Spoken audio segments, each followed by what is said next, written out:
మన రక్షకుడైన యేసుక్రీస్తు నామములో అందరికీ వందనాలండి. ఈరోజు దేవుని మాటలు సామెతల గ్రంథము 13వ అధ్యాయము 9వ వచనం. నీతిమంతుల వెలుగు తేజరిల్లును, భక్తిహీనుల దీపము ఆరిపోవును.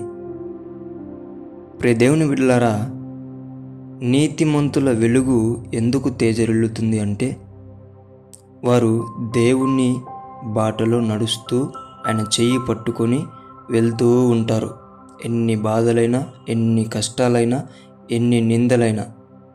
కానీ ఈ భక్తిహీనుల దీపం ఎందుకు ఆరిపోతుంది అంటే దేవుని చేయి విడిచిపెడతారు, లోకంలో ఉన్న వాటిని ప్రేమిస్తారు. వాళ్ళ సమయం రాకముందే వారి దీపమును ఆరిపోయేలా వాళ్ళే చేసుకుంటారు. దేవుని బిడ్డలారా, దేవుడు నిన్ను ఎలా ఉండాలని కోరుకుంటున్నాడంటే నీతిమంతుడిగా ఉండి ఆయన ఇచ్చే వెలుగులో జీవిస్తూ తేజరిల్లేలా నీవు ఉండాలని దేవుడు కోరుకుంటున్నాడు.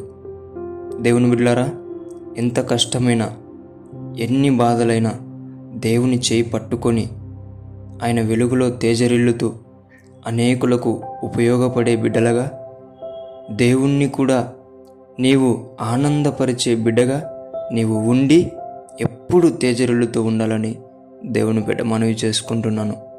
దేవుడి మాటలను దీవించునుగాక. ప్రార్థించుకుందాం. యేసయ్యా, మీకు వందనాలు ప్రభువా. ఎన్ని కష్టాలు వచ్చినా, ఎన్ని బాధలు వచ్చినా నీవిచ్చే వెలుగును పట్టుకొని, నీ చెయ్యి పట్టుకొని మేమందరము తేజరిల్లే బిడ్డలుగా నీవు మమ్మల్ని ఆశీర్వదించమని ప్రార్థిస్తున్నాం తండ్రి. ఆమెన్.